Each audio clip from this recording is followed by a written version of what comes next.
guys, welcome back to another episode of Lather Talk. I'm your host, John, aka Lather Hog. Given the time that I'm talking to today's guest, unfortunately, my co-host Gerard isn't able to make it because of conflict with basically his day job. So a little shout out to Gerard. We know you're here in spirit. But let me introduce now the guest for today. And it's none other than Jonny from Lothur Grooming, based in the UK. Jonny, thank you so much for joining me today. Hey, no worries. Happy to be here, ready to answer everyone's questions. Well, let's we'll get into the nitty gritty about, because you're still, I think, a new artisan, and I think a lot of people have questions about the products and like how you got there. But I'd love to hear a little bit about just who is Jonny, like a little bit behind the scenes. I know in our conversations on the side, you've mentioned your previous life in the world of fashion. I'd love to hear more about that, and just anything that you'd like to share. Even like where in the UK are you? My knowledge of the cities and whatnot aren't great, but I know we have quite a bit of listeners from your neck of the woods. So for their benefit, maybe you can tell us a little bit about where you are. Yeah, so I was born in a place called Leeds, which is in a place called West Yorkshire, which is like northeast of England. It's near Manchester, essentially. Like most people know Manchester, but Leeds is like slightly a little bit more north. And then I went to university in London, and I moved to Denmark after university because I won a competition and I got a job. So I moved to Denmark, and then I was in Denmark, and a friend of mine was like, we have a position at this company called Aquascutum, which is, they essentially invented the trench coat. So like, Wow. They invented the trench coat, and when it first started, it was started by a guy called John Emery, and his intern was Thomas Burberry, who then left and started Burberry. So okay, just ripped off his design and put a different check in it. That's what happened. But yeah, so I moved back to London, and I lived in London for a really long time. And then, like when I was 24, like my dad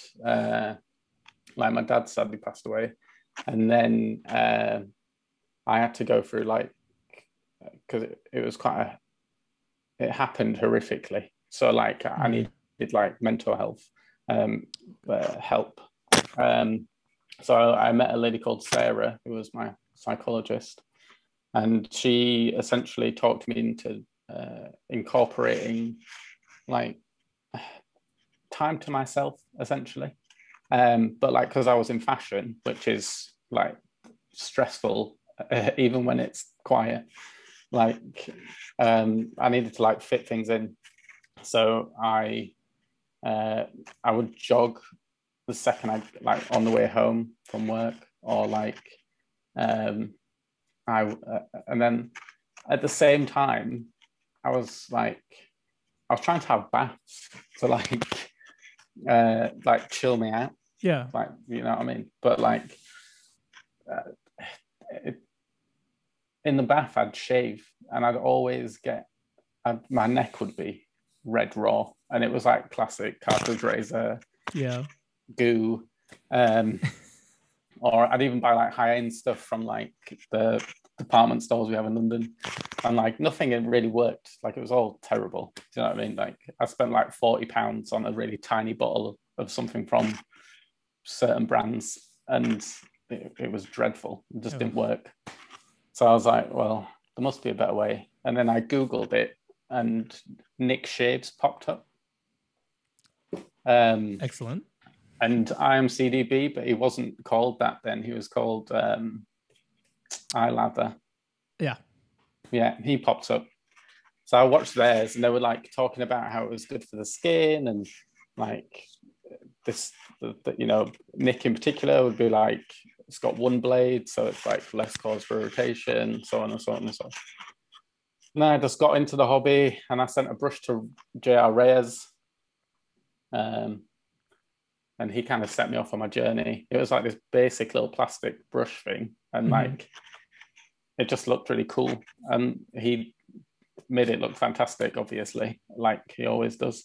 And that kind of got me on a roll. But at the same time, like I've moved from London back to Leeds. So like I'm in Leeds right now. So I moved from London back to Leeds because like if you like I just wanted a more relaxed way of life. And like London's not like a place you want to relax. You know, it's quite a hectic place to live. Sure. And at the time I just wanted to settle down, and I knew I could do that up north because like my family's up here, and like it was just a lot easier. So I moved back to Leeds, and then I've worked like a few odd jobs, like doing various different things. And all the while doing this, I was tinkering with my own soap recipes. Okay. And then COVID kind of hit, and it was like now or never. So I had like so much. I essentially had the finished product before COVID hit, but COVID hit and it was do or die. Do you know what I mean? I didn't want to go back to my boring job, and I was like, it kind of forced my hand. So I ended up starting Lothur. That's pretty much how I got here. I've only been going like 6 months, and it's been a roller coaster of 6 months. I tell you that. It's been fun, but there's been ups and downs, and I've met like loads of wicked people, and so it's been crazy. 6 months, like who knows what I can do in a year? Like it's amazing. And just to kind of dive a little deeper, you mentioned, so that portion, you're searching on YouTube for another way to shave, finding some people to point you in the right direction. Would you say, did your journey kind of take I guess like a hobbyist route in which you tried out, you're excited to try different artisan products, big label products, what have you? Like, did you go down a bit of the rabbit hole there? Yeah. I wasted a lot of money. That's what happened. It's all research, though. If you think about it, yeah, it's all research. It's all fed into research. But like my first ever soap that I ever bought was I bought two from the same shop. I bought Sterling's Piacenza and Mitchell's Woolfat Classic. And Mitchell's Woolfat's made in the same county where I am right now. So really? Oh wow. Yeah, Mitchell's Woolfat's made in Bradford, England, which is West Yorkshire, and I'm Leeds, West Yorkshire, and we're just basically two towns across. Like it's tiny. Do they Maybe have like a 40-minute drive? Yeah. Do they have a facility or storefront or anything that customers can visit, or is it more like they manufacture there and then ship it to vendors? Okay. Yeah. Oh well. So close. Funny when you Google it though, it's just a house. Okay. Oh, okay. So it's not it's like someone's house. Yeah. So like it looks like a house, but they must like have converted the house into a factory, which is essentially what I did. I converted a house into a factory. Yes, which folks who are watching the video version of our podcast can see.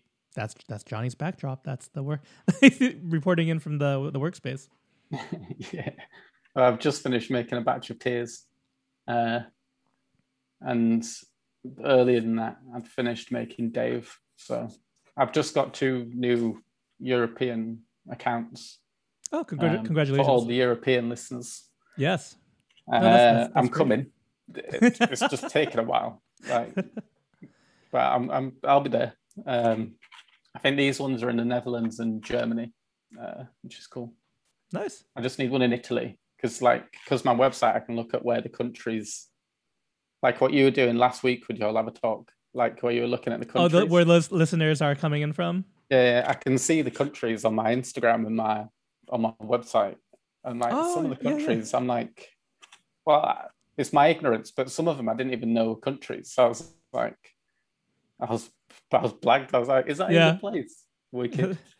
Go over to Google Maps, like, oh, okay, that's that's where there that it is. is. There it is. Yeah, Nice. yeah. So I've been doing a bit of that. So I'm trying to.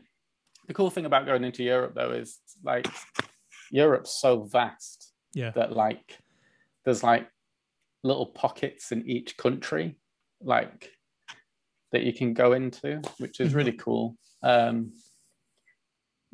Which is I mean, the annoying thing is that if we were still in the EU, like I could ship to Europe for a bit with like, and the customer wouldn't have to pay duty and customs. Yes. But now they have to pay duty and customs, so it just doesn't make sense. So I'm essentially looking for more wholesale accounts. But I do ask people, if you live in Europe, just drop me a DM or an email and just recommend your favorite shops, and I can reach out. Nice. So yeah, definitely that's what I'm trying to do. Yeah, you can help Jonny out there then if you have any vendor recommendations or a reseller, whatever the proper term is.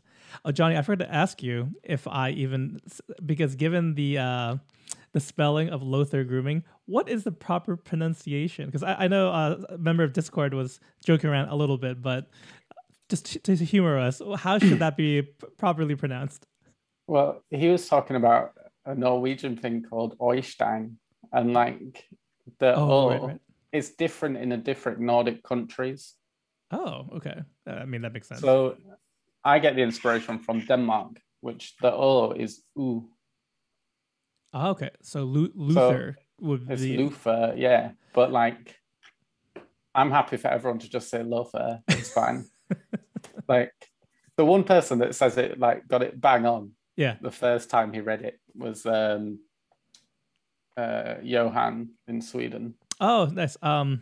Shaven Butcher. Yes. Yeah. On YouTube. Shout out to Johan.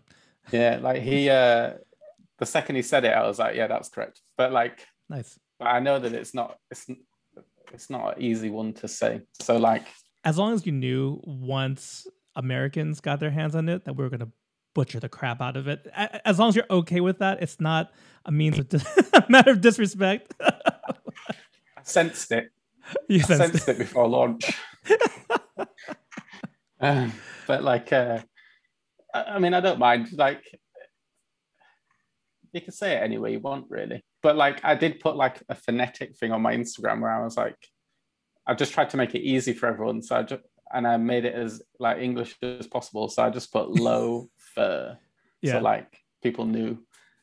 But yeah, but technically it's supposed to be said lu fur, but it's all good. But you're not right. So everyone, Jonny's not offended, but I'm not going to lose my mind. You can call it what you want. He's going to come after you on Instagram. Like, how dare you, sir? Get it right. No, I knew it would happen. It was fine. I mean, it's a funny letter, so. Well, it does work though, and I'm sure this was intentional, right? That it's part of the branding, because I mean, you have the O. I know there's special names for it, but the O with the slash through it, that's a big part of your branding. It's on top of your tub. It's very eye catching. I mean, right? Like that was all done very intentionally. Yeah, all of my everything I do is intentional. Especially design. I would imagine visual design from the person who was in the fashion industry. I mean, you can't help it, right? It's like, that's I have to. It's like it's in my blood. I just like all the imagery, everything I write, branding. It all has to be distinct. Like, you know, it has to like coexist together as one big thing. Right. Right. I remember I forgot what the context was, but we're trying to convince you, jokingly, mostly, to do the matte pink tubs. Oh yeah, and I just replied, it's off-brand. Like, no. Like, enough.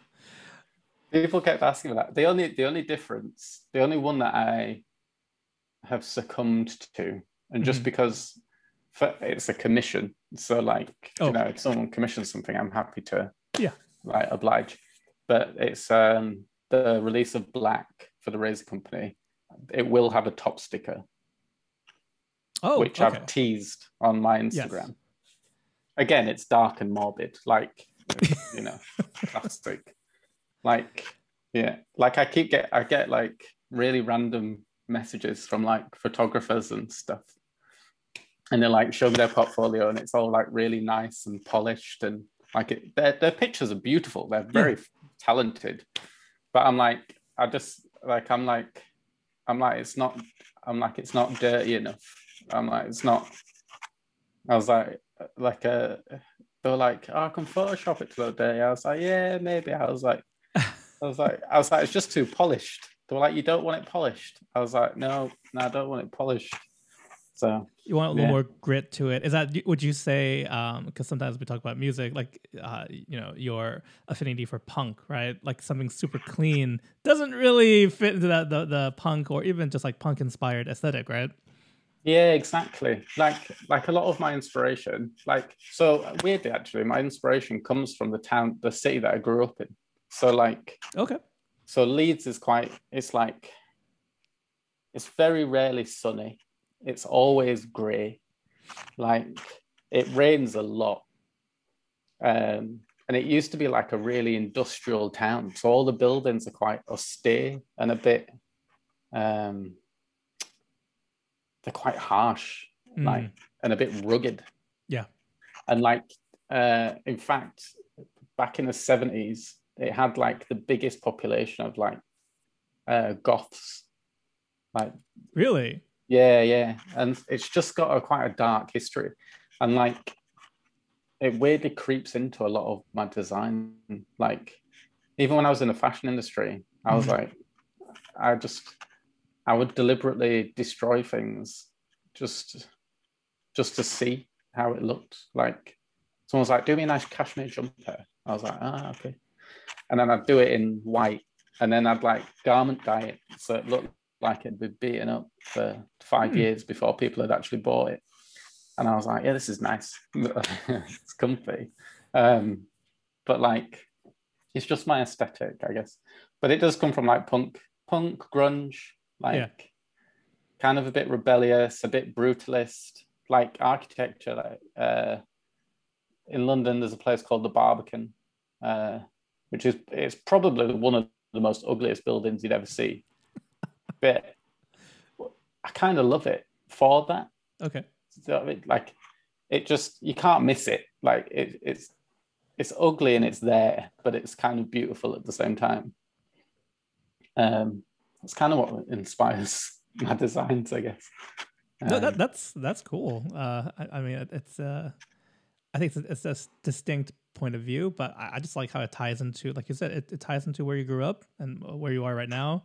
So, I mean, that makes total sense. It would be silly to not get into this a little bit, but behind kind of, and you mentioned this already, where mental health, in particular, men's mental health, is kind of part of the mission statement and kind of what drove you to start this whole soap and grooming thing. Can you talk a little bit more about that and kind of how it's integrated into just the brand Lothar Grooming? Yeah, so like, well, the reason it started was mainly because of what I went through. But the thing that I found while I was going through it is like I wished going through like depression and PTSD and like anxiety and stuff like that. I mean, not all people, but for me, I felt so like I felt so alone. Like, and like the thing is that like a lot of brands are like, be the best you can be, or be happy, or do you know what I mean? Like, and like at that time, I was just like, nah, I feel like absolute crap. Like, I'm not going to be happy. Do you know what I mean? And there wasn't many brands that really spoke to me in that time. And like, yeah, and like the more I got, like, I used to, like, if I ever needed emergency help, Like I was like Winston Churchill used to call it his. He said that he got overtaken by the black dog, which is like his sorrow. Like he felt sad. So like on those days, I would like call the charity that 5% of the core soap line from the profits at the end of the year, I'll like calculate it all, and 5% will go to Calm, which is a campaign against living miserably. But the reason I chose that charity is because it's one of the charities I used to use. Gotcha. So I directly used to use that charity, and I know how good they are. And I used to talk, like, you can go in and you can meet people, but you can also ring on the phone if you need it. And I used to do that a lot. And like, so that's kind of where that goes. But then it also got, like, when I got through it and like I was able to reflect and think, I was looking back and I was thinking like how nice would it have been while I was going through that if there were brands that really focused on it. Like, and I was like, if I ever make a brand, like my focus will be men's mental health. Like, because wet shaving as well, like, helped me so much because it was a place for me to take 20 minutes, half an hour, chill out, do all that stuff. Like, I was like, if it helped me, surely it can like help other men, you know? So that's why I promote it as much as I possibly can. So it's like that is my mission statement, is to help men find a place of calm even when they don't think it's there, or, you know what I mean? Like, because it's hard to, it's just like, yeah, it's a difficult one because like there just isn't there. Like, if you read the statistics, they're so harrowing. Like, and like, it's weird how it, like, every so often you'll get like mental health week or something like that. But like, what about the mental health 365 days of the year? Do you know? So like, that's where Lothar comes in. Like, I'm happy to talk to anyone, or like, you know, when I first started and people kind of knew what I was about, like, I got so many like messages from people reaching out to me, like ex-addicts, people going through a divorce, like all sorts.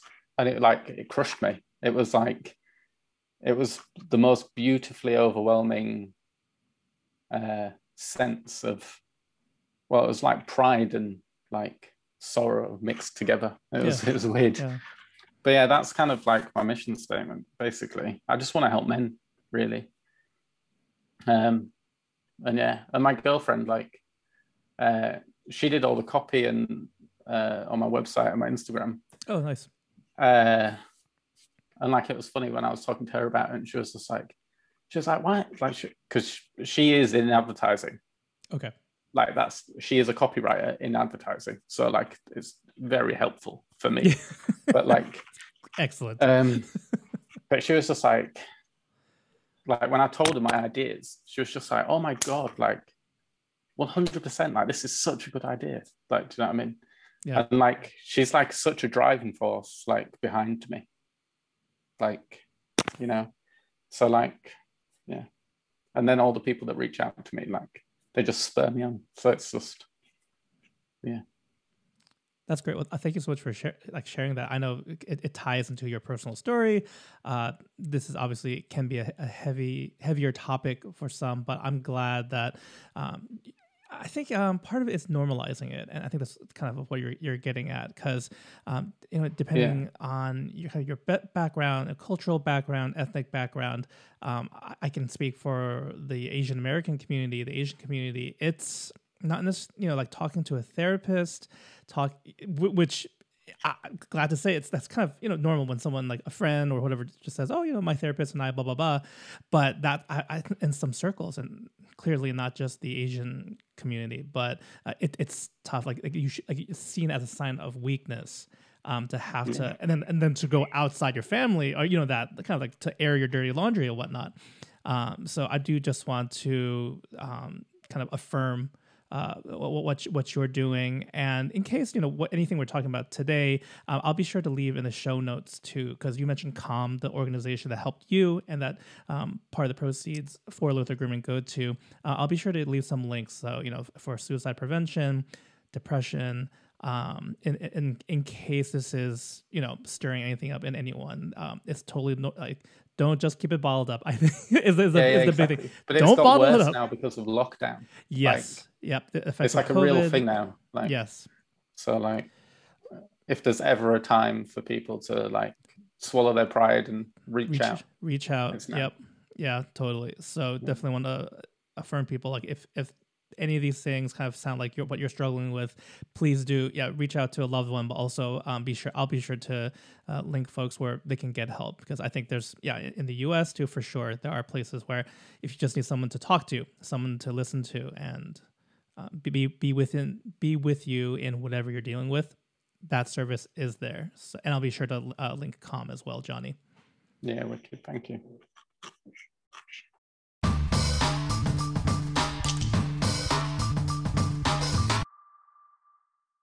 A lot of people were asking about skincare on the Discord thing I saw. Yeah, it's been a topic of conversation as of late. And actually, I do have a question if you want to tackle that regarding skincare. So, and something that I've we've chatted about too. But my question to you is, what are your 3 must-have skincare products for your daily routine? You can include your own stuff if you like, but you don't have to. Okay, I'm going to go a bit unorthodox. I'm not going to include a shave. So, okay, which is fine, because you got 3 to choose from. Because I shave every other day. So but there's things that I keep consistent. So vitamin C, a retinol, any form of retinol, and SPF. All right. I think we're going to need to do a deep dive. So just talk to me like I have no idea what any of those. Clearly, I know. So Jonny, vitamin C, I thought that's something I eat in the morning, like as a tablet. So what kind of really what kind? Yeah. What I'll tell me more. Yes. So vitamin C is you get it in vitamin C serums, but it has to be pure vitamin C, which is ascorbic acid. Don't buy any esters of it. It's pointless. It's not as effective. Just pure vitamin C, is scientifically, in vitro and in vivo studies, countless studies, is the best antioxidant for your skin ever. It is. Yeah.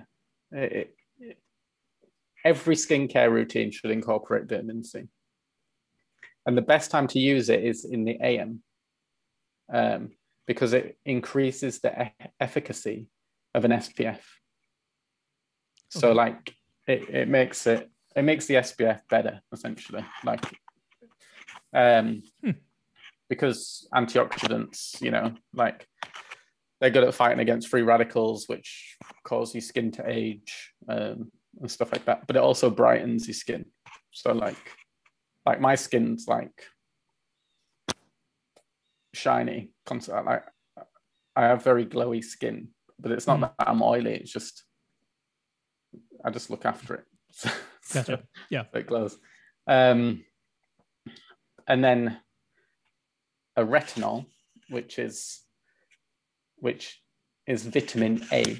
So if you ever see an ingredients list and it says vitamin A, that's a retinol, and you only need in most skincare products, it's in 0.5% usually. It's powerful, but what it does is it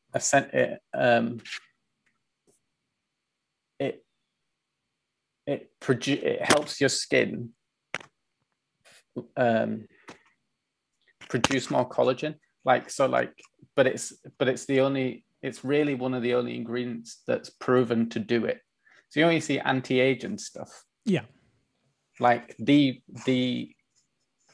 like gold standard for anti-aging is something called tretinoin, which you can only get from a dermatologist, but that's a retinoid, a form of retinol. Okay. So if you want the good stuff, go to the dermatologist's office. But in the US, you guys are really lucky, because over the counter you can buy something called differin, which is another form of vitamin A called adapalene, and that is wicked. That if you guys are so lucky, you could just go to a shop and buy it. It's like after a week of using it, my skin felt like marble smooth. It was ludicrous. It was wicked. And the other thing that it does is it increases cell turnover in your skin. Okay. So your skin is constantly renewing itself, which as a shaver is wicked, because what does that prevent? Ingrown hairs.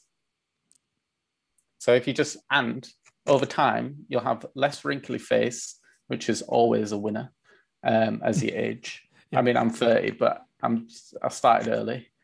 And like, yeah, it's wicked. But it also, well, depending on what it is, but like it does increase the skin's photosensitivity. So you have to wear an SPF the next day, because your skin's more photosensitive. Like it increases the risk of aging, but it can also increase the risk of like serious bad skin issues. Sure. Just to clarify, Jonny, just because you mentioned the vitamin C is ideal in the morning, in your routine, the retinol sounds like this is something that you use before going to bed, or does it not matter so much? Oh, no, definitely on an evening. Okay. Definitely. Given the it makes your skin photosensitive, and going out right into the sun afterwards, right? Probably not a good idea. Exactly. And like, it has, and then it's also like, your body's like regenerating itself and stuff over the evening, like while you're asleep. So it's just like a good time to allow your skin to absorb all the good stuff. And then SPF, everyone should wear an SPF always, all the time. Like, it doesn't matter if it's raining, cloudy, sunny, whatever. Always wear SPF, always. Especially if you use a retinol. And if you use a BHA or an AHA, which are two types of exfoliating acid, which you use at night as well, because they also increase photosensitivity of your skin. So the next day you're going to want to wear SPF anyway. I see. Oh, and before I forget, to the SPF, is there? Would you recommend like a minimum number, like SPF 30? 30. 30, at least 30. Otherwise, it's not enough protection. Skin cancer is no joke, guys. Anything less is pointless. Okay. I use 50. I live in the UK and I use 50. Yeah. So like all those guys that live in America where it's like super sunny. Yeah, 50 all the way. Definitely.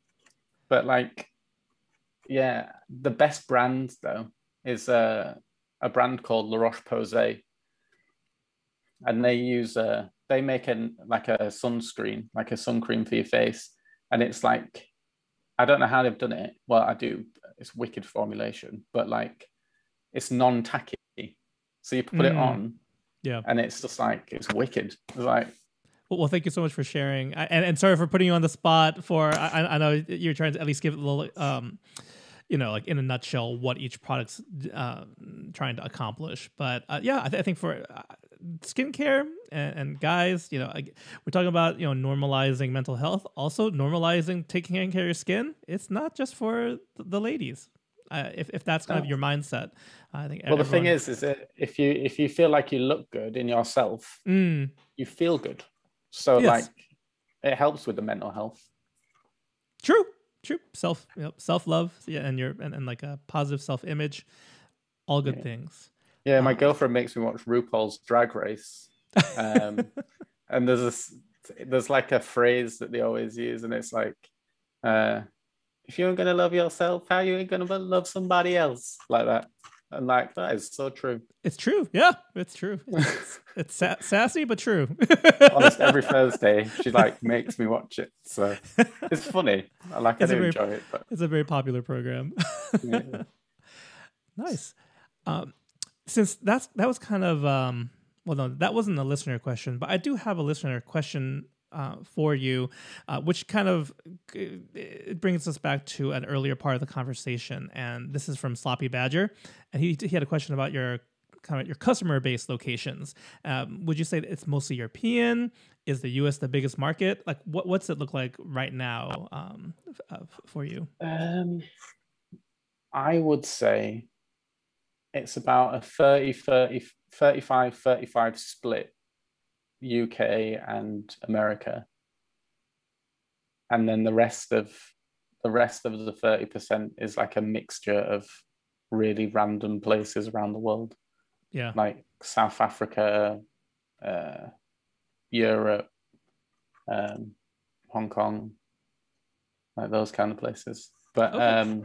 But predominantly the UK and America, really. But I get so much love from the States. It's proper mental. Honest. When I first started, the amount of love that I got from the States was pretty wicked. But yeah, but I think also, firstly, I think America's giant, so it just has lots of hobbyists. Less like the UK has a lot less, but they're just really. I still get emails from people that I've never heard of. I don't have them on Instagram or anything, and they'll just send me really nice messages from America. Like, I'm like, oh, that's really nice, thank you. Oh, good. But in the UK, it's different. Like, we're a bit. The UK is like it's very forum based. So like, and I try and like, so like, I try and avoid like too many forums because obviously like when you're the artisan, like too much outside interference into your product making and stuff, like it's hard to. That's why you have testers, because it's just limited to those people, like their feedback. But like in the UK, it's very like forum group based on Facebook and stuff. So like, okay. So I don't really know what goes on there. But like a few of them have me on Instagram, and they do reach out, and like we have like really nice chats and stuff. And I met one actually. I met a guy. He was a local Leeds lad, and then we just went out for a pint to the pub, and it was really nice. Nice. But yeah, it was a good laugh, and yeah, we just shared standard hobby chat, razors and things. In fact, I need to meet him again soon. But yeah, and also the Opinionated Brit, who also has a podcast with Cake Man. I met him as well. We went for a cup of tea and some cake. Afternoon tea, very English. Yeah, and he's a really good lad as well. Like, he's really nice. Actually, yeah, we definitely need to shout out Take Care Man though. Just because the podcast, they're both in the wet shaving hobby, but their main topic that they're tackling is, again, men's health, mental health, I think physical health. So just want to make sure check out their show. They're on the podcast format and YouTube as well. Yeah, they're really nice. Like, he reached out to me as well when I started, and like we just had like a nice little chat. And it's just interesting how like I came in and I had like a brand mission, and like slowly it's starting to come in as well. Like the razor company did that soap with Peter. Never Alone. Never Alone. Yeah. Yep. That just. It's just nice October? That it's growing. Yeah. Like the awareness. Like I just like that. It's like, but that's what the wet shaving hobby has always been about. Like before I was a brand, I was a hobbyist like everyone else, and Like it is quite a giving community. Like, do you know what I mean? Like, everyone kind of, we all share stuff, and like it's quite supportive, I think, as a community. Yes. Like it's cool. I've always liked it. It's fun. Nice. Speaking of, just because we mentioned like your time as a hobbyist too, what is a scent like in that wet shaving space that you wish you created? There's one fragrance that out of all the soaps this brand has ever produced is one that I really loved, which was Cologne Rousse by Barrister and Mann. Mm-hmm. There's just something really nice about it. It's like it's cologne, it's fresh, but it's got like a bit of powder, and it's got like, I don't know if anyone else picks this up, but when I smell it, it has like I describe it as like a fizz. You know, like when you open a bottle of pop, and it goes tss, like if you were to imagine that as a smell. Oh, okay. That's what I get from it, and it's just very, very pleasant. Just really chilled and nice and pleasant. And then the rest of them, like, I could take it or leave it, but like Cologne Rousse was the one. I remember smelling it and being like, this can be what shaving soap is like. Crazy. Yeah. Nice. But that was at the very beginning of the journey. I think Cologne Rousse was like the third or fourth soap that I ever got. Gotcha. And when I smelt it, I was like, wow, love this. Yeah. And then I was hooked. And then I bought like 10,000 soaps, and my bedroom just got ridiculous. Oh, I know that. I know that part of the journey. And also because the lucky thing for me, and I guess not a lot of people have this, is that because I use vitamin C, I don't use an aftershave splash. See what I mean? Like, so luckily I could like stack them, and I didn't have to like put bottles everywhere. So like, I was lucky in that sense. You could, I see. Yeah, you can keep the clutter to I could easily store little more control. Yeah. Storage, yes, very, very important, especially for folks who live in urban areas. We don't. But if I'd have bought them with a matching splash, I mean, I don't. It'd have been a disaster. I had so many soaps. It would look like what it looks like behind you right now, where it's again Johnny's in the workspace, so it's stacks of tubs. Stacks of soap, and then the collection of splashes. That is what one of the shelves behind me looks like. Again, sorry for the audio listeners, but yeah. So we're all. It's just one of the, like, I think everyone in this hobby goes through a period where you don't look at what you're getting, and then suddenly one day you're having like a cleanup, and you're like, and you're just like, how many things do I have? And you're like, whoa. Like my razor collection was giant. That was massive. Which I now have one razor. Really? Oh, which is the one that survived? The carved brass. Which plate do you like?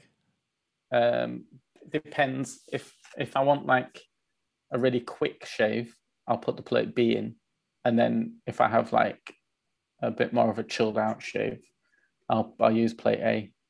Okay.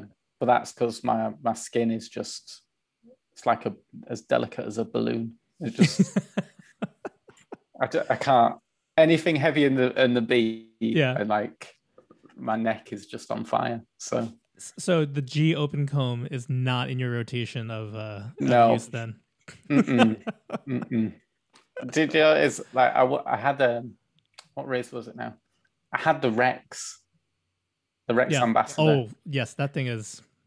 Ooh, even on no setting, like I didn't even turn it. I just assembled it. Yeah. Even on the zero, like I don't know what it was, but like Jack always talks about head geometry, but like whatever that geometry was, like my neck just couldn't take it, even on zero setting. It was just that was painful. That was my experience as well. I borrowed a friend's. I just used it on the one setting. I was like, this is more blade feel and more efficiency than any of my other razors and my preference. It's a beautiful razor though, you know, but it's stunning. It's stunning, but like yeah, deadly. when is that? I would never adjust it though. Right? Given if one is that setting, why would I even go up to like 5 or I forget what it turns up to, but yeah, it is 5. It's like the razor equivalent of a rose. Like it looks beautiful, but if you to grab it by the stem, yes, like, it'll prick you. It might have the best knurling though, Johnny, of the available razors out there. It's got some like spot on knurling, but yeah, it is like shaving with a rose. I like that. Is it honest? A guy bought it the other day, and I just commented. I was like, go steady with it. It bites. And he was like, yeah. He was like, I'll give it a go. And like, even he was like, it gets the job done. That's quick. But yeah. And I got like the R41. I just once tried it. So I was like, let's give it a blast. And even with the grid, I almost took off my face. Like, I haven't, I should try it just like you said, just to try it, right? But I mean, given what everyone says, like that doesn't sound like anything I'd ever want to use. It's one of them razors where it's try it when you have nothing planned for like the next 3 days. Oh, okay. Like just in case, you just like, it was so aggressive. It terrified me. Like all I could feel was blade. Yeah. I was like, wow. So yeah, carve, brass, B or an A plate. Okay.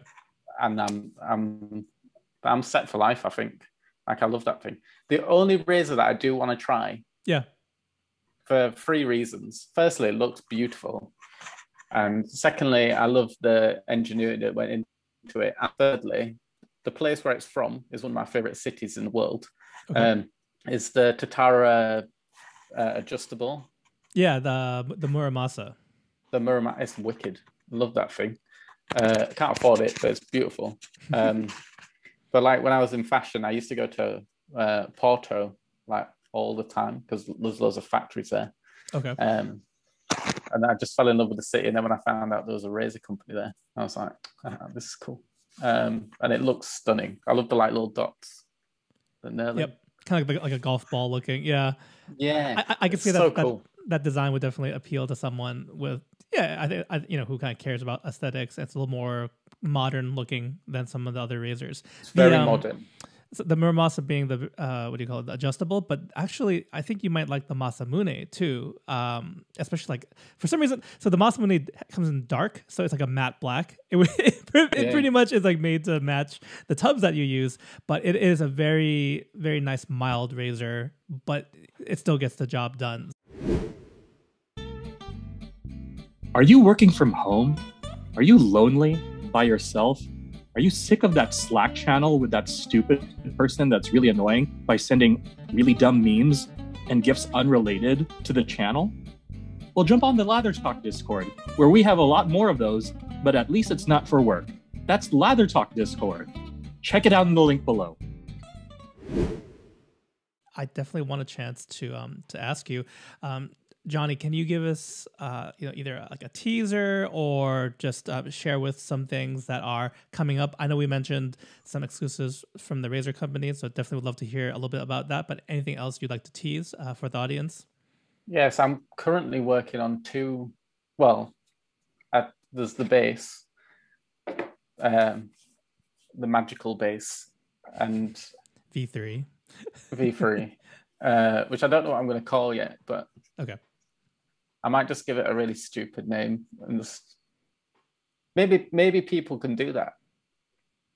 I just want a 1-word random name. Oh, you want the listeners to suggest to you a name for the base?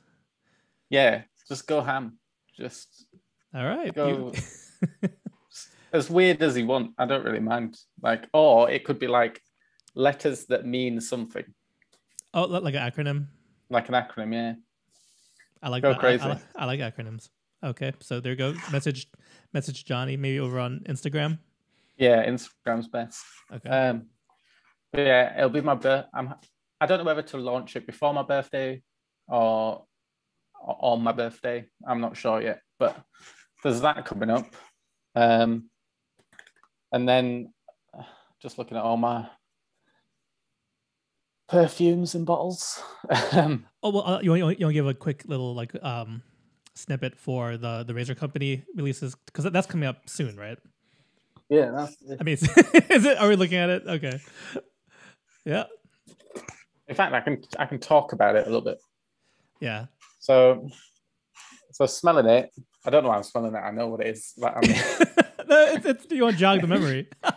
so it's like a classic. It smells like Noir, but like the thing is, Noirs. It's like a really dark, spicy chypre. Like it'll punch you in the face. It's like it's got that much kick on this, but like it's got a lot of like. It's got a lot of spice notes, but like they're all raw materials that are made from something else. So like it's just a spice accord, but it's made up of like black pepper raw materials, cinnamon raw materials. I see what you're saying. It's not just one spice. It's like spice is the umbrella term, and it's made up of and other things. Like cinnamaldehyde and like loads of other stuff. Like it's made up of constituents that create a spicy note. Gotcha. And like carnation, like that kind of, which is eulogol, which is you'll see on the list of allergens, stuff like that. It's made up of things like that, and then it's very green. Like it's green, powdery, spicy, quite dark. It's, in fact, if you ever watch Frag, like if you ever look at like Frag YouTubers, this is like the one that they always go to as like a date night, like a sexy date night fragrance. Yeah. It's always this one.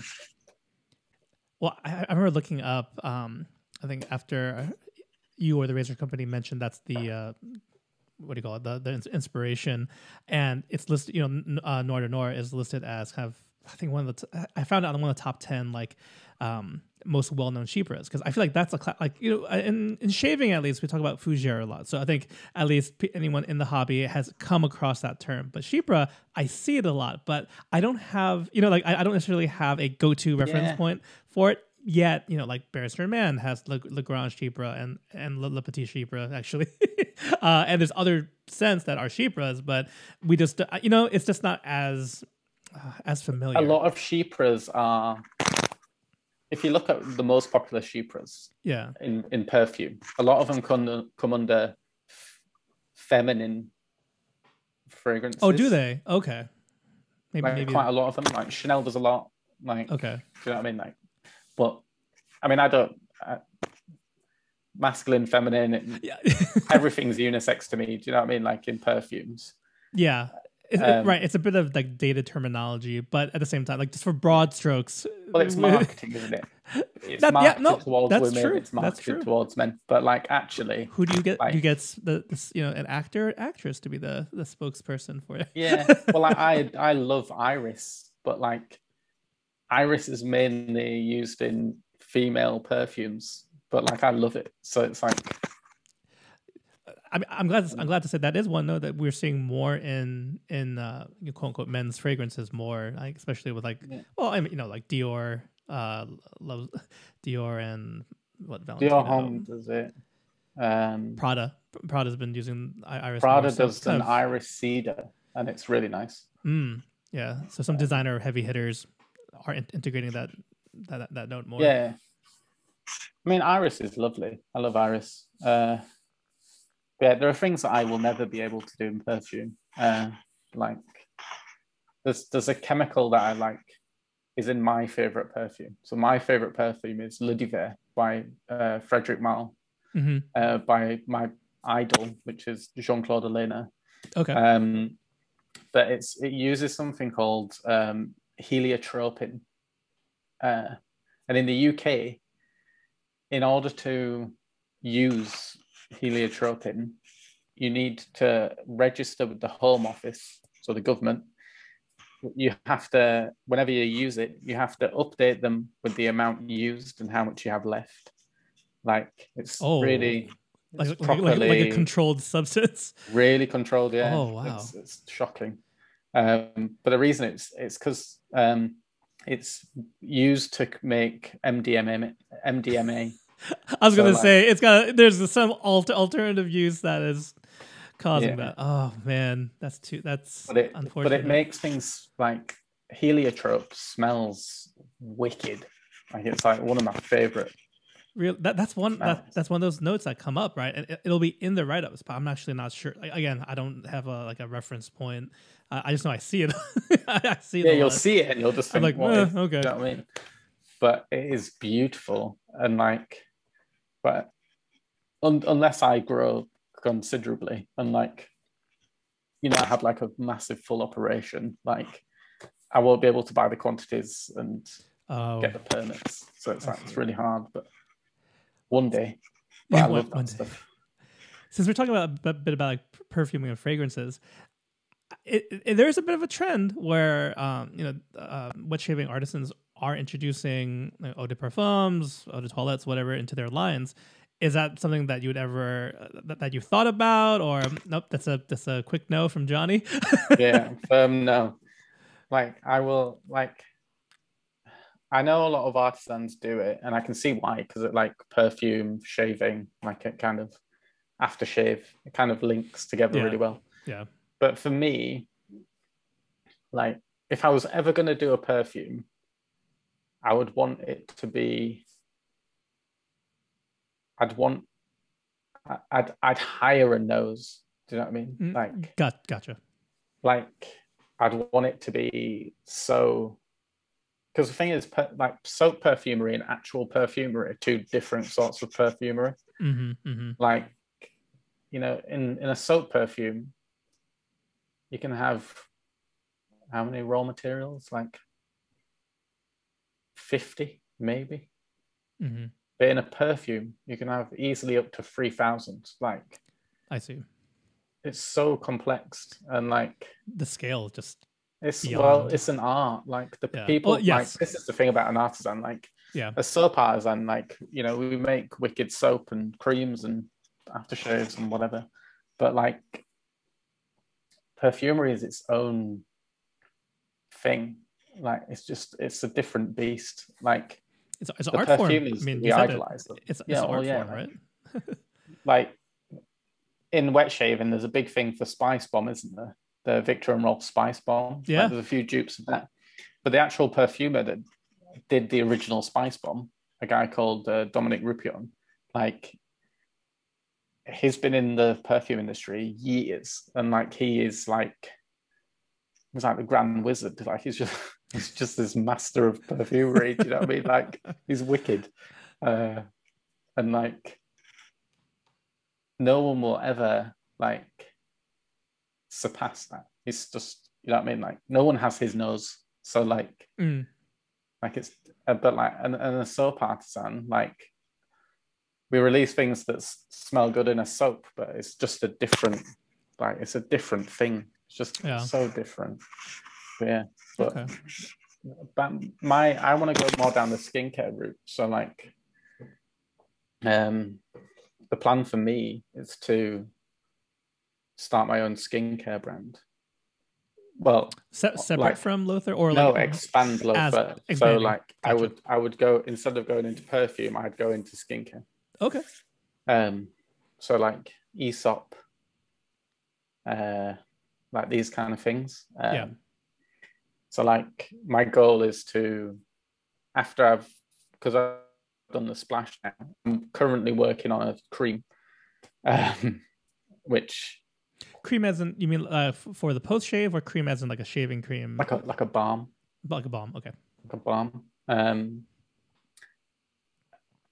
So I'm currently working on that, and then in the future I want to make like my own vitamin C, and like have like, you know, like I want like a full range, like essentially like if if CeraVe had a really dark twin.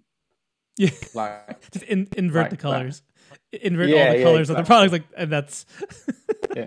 If CeraVe inverted the colors Yeah. and added a touch of melancholy to their Yes. range, yes, that kind of that level. Do you know what I mean? But yeah, totally.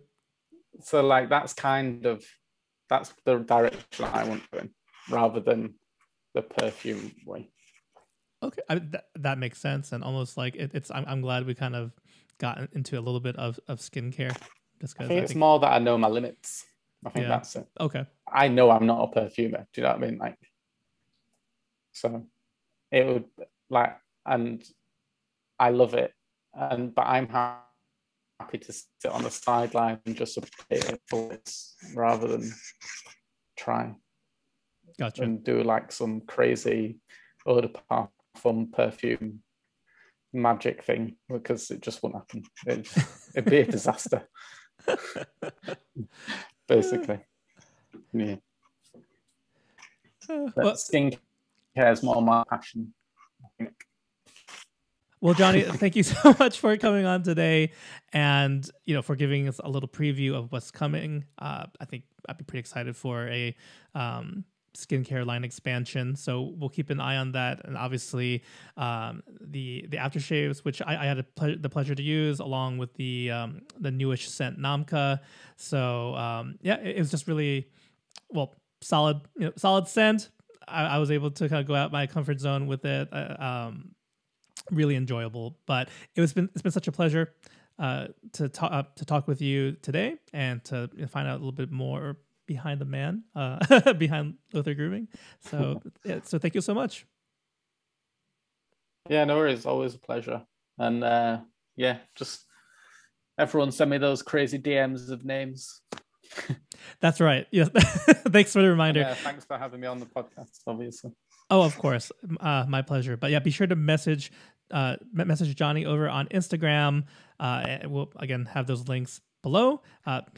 You want to name that the upcoming soap base for him? He's all ears, so you can hit him up there. But thank you again, Jonny, and thank you, listeners, for tuning in today. I hope you guys are doing well, and we'll catch you next time.